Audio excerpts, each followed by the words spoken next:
the virus mutates. Get that to the lab and call the CDC. My name is Brian Amman. Brian is an ecologist for the CDC, specializing in infectious diseases. Today I'm breaking down clips from movies and television about pandemics. I'd like to go on record that I love all these movies. I don't want to come across as I'm not a fan, because I am. Small town outbreak from the movie Outbreak. Get the supply, bring him in. What could be holding them up? I don't know. There they are now. Ray Fowler, Chief of Police. This is Mayor Gaddis. This one has so many flaws. You see people shaking hands, and that doesn't occur in an outbreak area. If there is some kind of a greeting, it's usually elbow to elbow. The PPE, personal protective equipment, is reasonably accurate. We don't go into a place wearing helmets and hazmat suits like that, but the PAPRs, air purifying respirators that they have on their waists, are PAPRs that we have used in the past. And the whole point of the powered air is that you have positive pressure inside the head cover. It's pushing air out and nothing can come in. So many.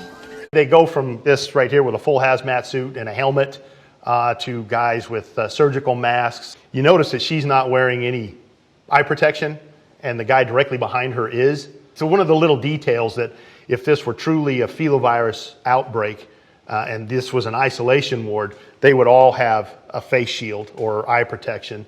Some gloves, some others without gloves. It's total chaos. It's a mess. That's pure Hollywood fiction. Apparently they all got it at a movie theater. Smallpox ER. When did the rash start? 3 days ago. We'll move you to a private room. Can you take Adam? Follow me quickly. What is it? It's just a precaution. Excuse me, coming through here. I think I got 2 cases of smallpox. Oh my God. Dun dun dun. This is a tad on the far-fetched side because smallpox was eradicated in 1980. They have a vaccine for it now. The CDC should have a stockpile of it. All the smallpox that exist in the world are in freezers in really secure labs. Smallpox has been eradicated. I heard the Russians had some on ice. If a terrorist group got a hold of it. Shut up, Jerry. And for this to actually have happened, there would have to have been some kind of a very, very serious breach in security. Damn, I should have called in sick today. We're going to look at a couple of scenes from Contagion, and here's where they explain the spread of the virus. Here is a model of the virus and how it attaches to its host. The blue is virus, and the gold is human, and the red is the viral attachment protein, and the green is its receptor in the human cells. It is available. This computer software is able to form sort of a three-dimensional image of the virus itself, and they can identify through sequencing which parts of the virus are the receptors where it binds to the human cell, which parts are coding for certain proteins that cause illness or replication. And we've sequenced the virus and determined its origin, and we've modeled the way it enters the cells of the lung and the brain. Very accurate in terms of being able to pinpoint certain areas of the genome that will have certain effects on the human or on the virus or even the cell that it's infecting. The virus contains both bat and pig sequences in the bottom right, and here you can see the crossover event, bat, and pig, bat.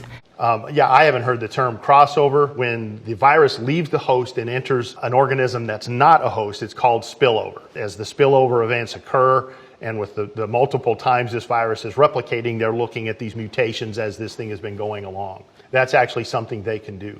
Animals spreading disease, Contagion.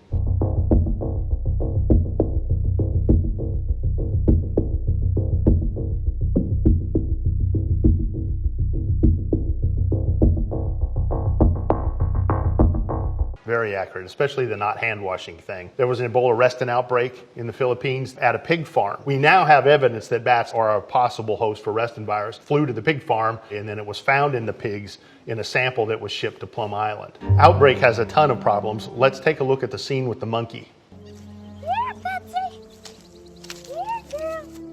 Betsy, come on. Yeah, girl. That monkey deserves an Oscar.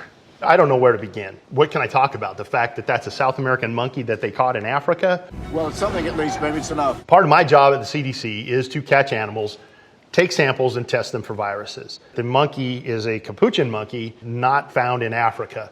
It would be some other green monkey, like a vervet or something else like that. Yeah, Betsy. We wouldn't use a live person as bait, let alone a child. We actually study reservoir ecology, know their habits, know their habitat, and know how to catch them. You know, a monkey could technically bite someone and have virus in the saliva, but generally speaking, they're so sick and they just kind of lay there and die. You won't hurt her. Oh, she just go to sleep for a little while. In Contagion, they really got it right. Here, they did not. Virus choosing the host, World War Z.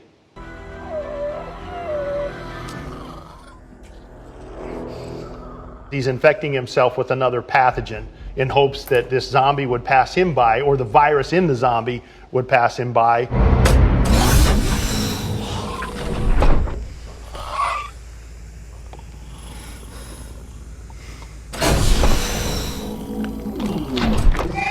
I like the idea. It gets to essentially the goal of a virus. It wants to find a host that it can continue to replicate its genetic material indefinitely. That's not the question we're really asking, is it? It's fiction, of course, because a virus isn't going to smell if a guy's sick, be able to tell if this guy has cancer, and therefore I don't want to infect that. It can't choose.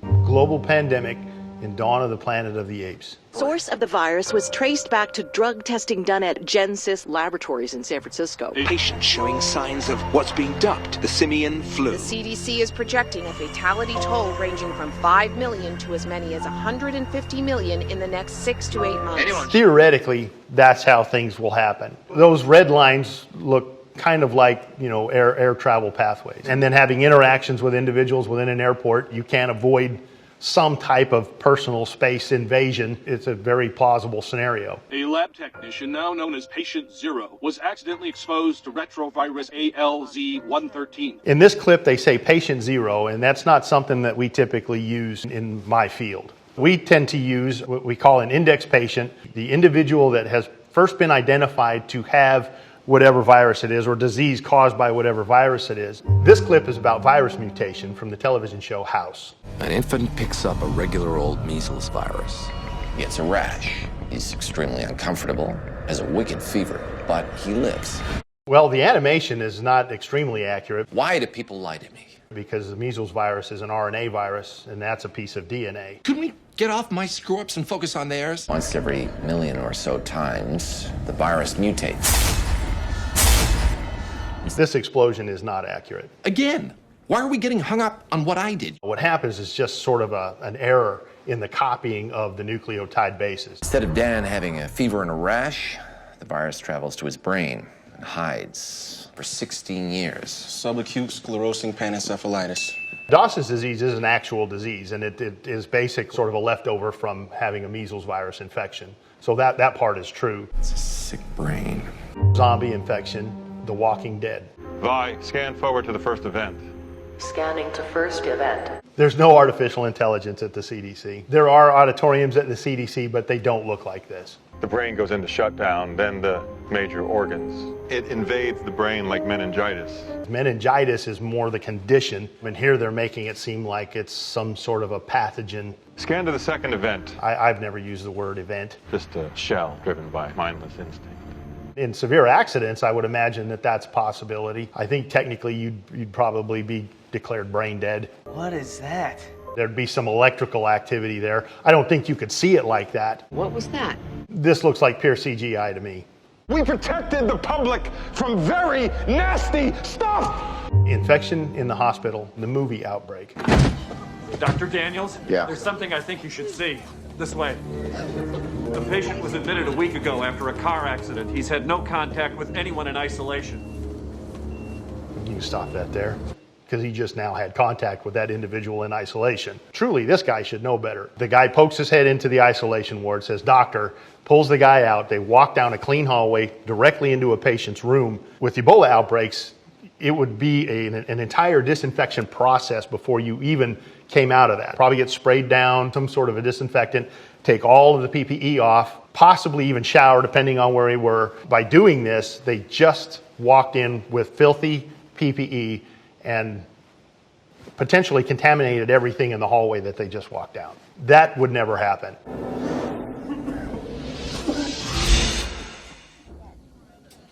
It's airborne. If you're dealing with a virus that's similar to one that's already known and you know how it's transmitted, there would be a lot of things to go check before you just say, it's airborne. I would be very suspicious. Protective gear in pandemic. So have you seen what's out there? Not lately. I have a rational fear of dying. This goes up and over. How's it feel? Heavy. This is obviously the military and not CDC, but the personal protective equipment is similar to what we use. We have coveralls as well. They're Tyvek, they're impervious to water and other fluids, and that face shield keeps you from sticking your dirty fingers in your eye or in your ear, you know, whatever the case may be. This looks similar to what we wear in the field. Now let's take a look at E.T. Elliot thinks it's thoughts. No, Elliot feels his feelings. The part where they decontaminate before coming in doesn't make a tremendous amount of sense. You want to decontaminate coming out. And I've never been decontaminated with fog. It's usually a chemical shower to make sure that you are decontaminated. I think you get more information with Swan Gangs.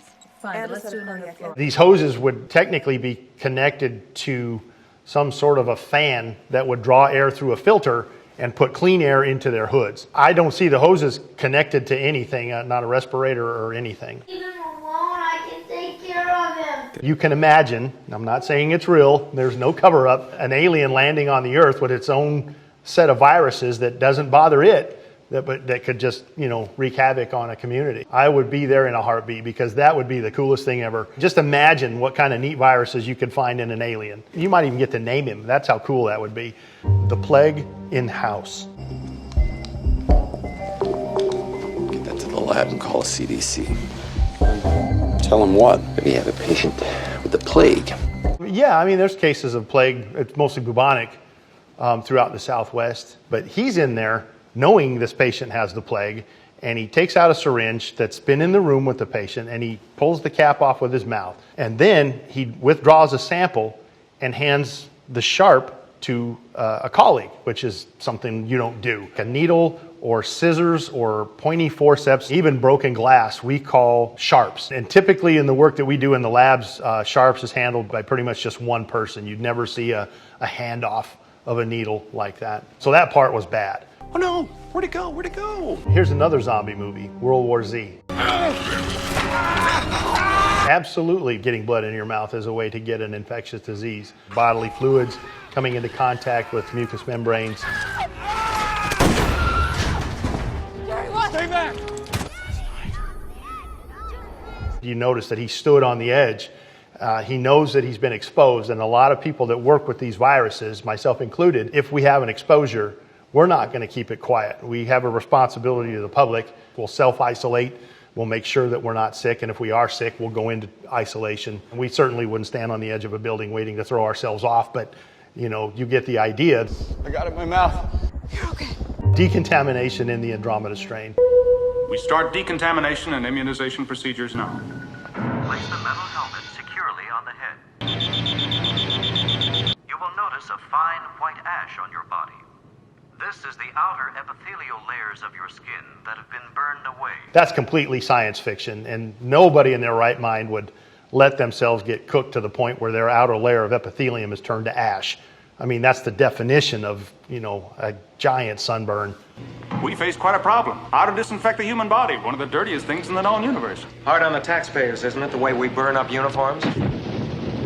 In a lot of the clips that we've reviewed today, you see this decontamination process occurring before they go into an infectious area or into a lab. And it's always just the opposite for us. You want to clean yourself off before you come out into an area where the virus isn't. Martial law, the crazies. They're checking for elevated temperatures. I'm a sheriff. She's a doctor.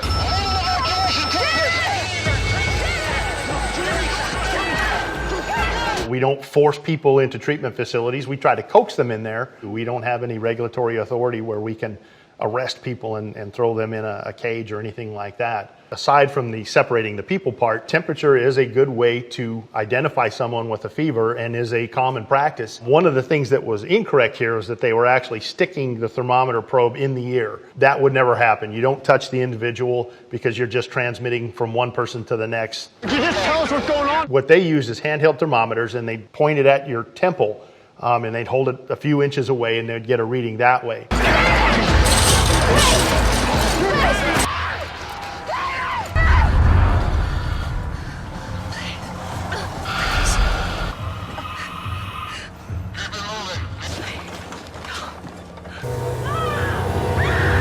that's not correct. She's being wheeled through. They're seeing bloody gurneys being passed by, and isolation facilities are typically more of a hospital care type of setting. It's not going to be under armed guard. This is really happening. You wouldn't be left to let your imagination run wild, and there would be some explanation as to what's going to happen and how you'll be cared for. It's going to be all right. We're going to be okay. Let's look at a similar scene in I Am Legend. You're clear. Move ahead. Clear. You're clear. Next. Clear. Good. If there was some way to detect an abnormality that was a symptom of infection in the eye, that's why they'd be using that. They're not touching the individual with the actual scope, although their hands are all over people and it's a giant crowd. No good. No good. I am Lieutenant Colonel Robert Neville. I'm ordering you to scan her again. Scan her again. It's clear. This is obviously fiction. After that, we would have done many more scans to make sure that she was in fact negative. These kinds of scans, the temperature and the eye thing that you saw in this clip, can detect symptoms of infection. They can't really definitively say that you are infected.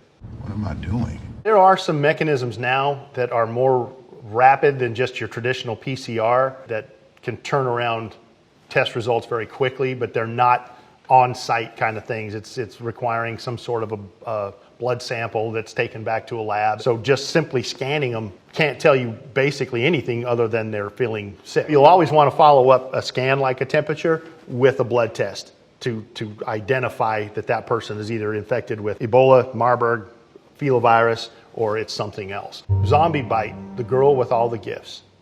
Do you want to redose her? Yes, Jane. That would be extremely helpful.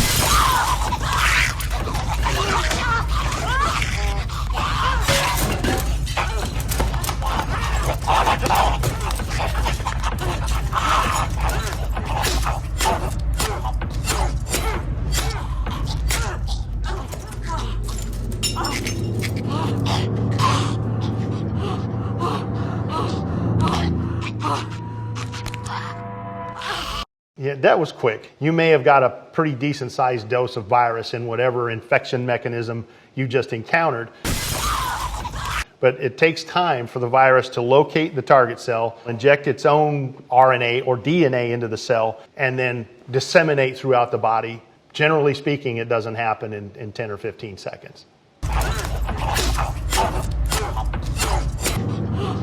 The doctor picks up a shard of glass and starts stabbing one of the zombies in the head, presumably getting fluid in the cuts in her hand, and she didn't get infected. You can't have it both ways. Or maybe she's one of those immune people. Emphatically not. Another zombie virus in 28 weeks later. Kissing is a great way to get a virus. I mean, there's no question about that.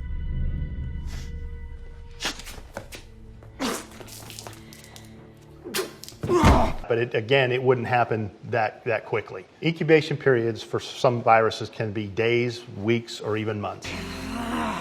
I love the movie, but it's still fiction. Here's more protective gear again in SNL.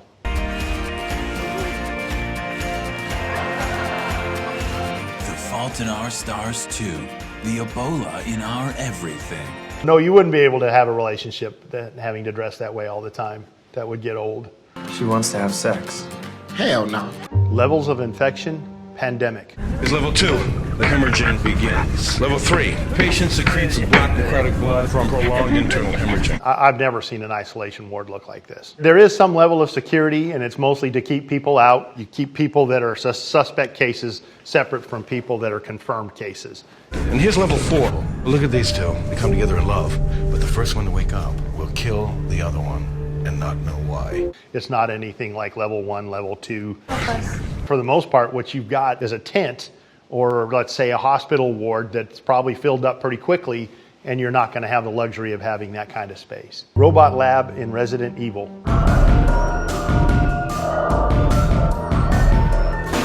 At the CDC, there are robotic machines. You'll have things that it moves it under and it dips, and it moves it under and it dips, and that's the robot part of it. Is we call it the robot, but it's not, the Robbie the robot kind of thing. It's more of an automated extraction machine. Yeah, we don't use glass vials in the high containment laboratories for that exact reason. Although I suspect that was done intentionally. Blood test from the Thing. We're gonna draw a little bit of everybody's blood. We're gonna find out who's the Thing. We'll do you last.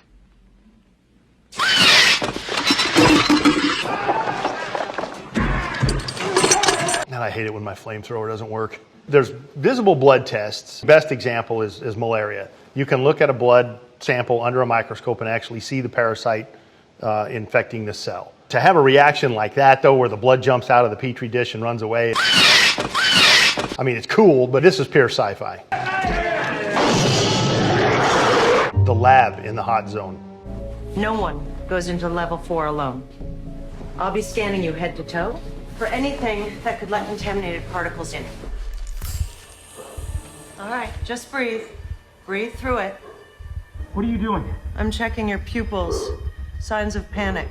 Entry into an HCL, if we're talking to people, we usually say the HCL or the high containment lab. If you were panicking like that, putting the suit on, the chances are you would never go inside. You've got a continual flow of fresh air, and it's not panic inducing. Welcome to the hot zone. No, we don't ever call it the hot zone.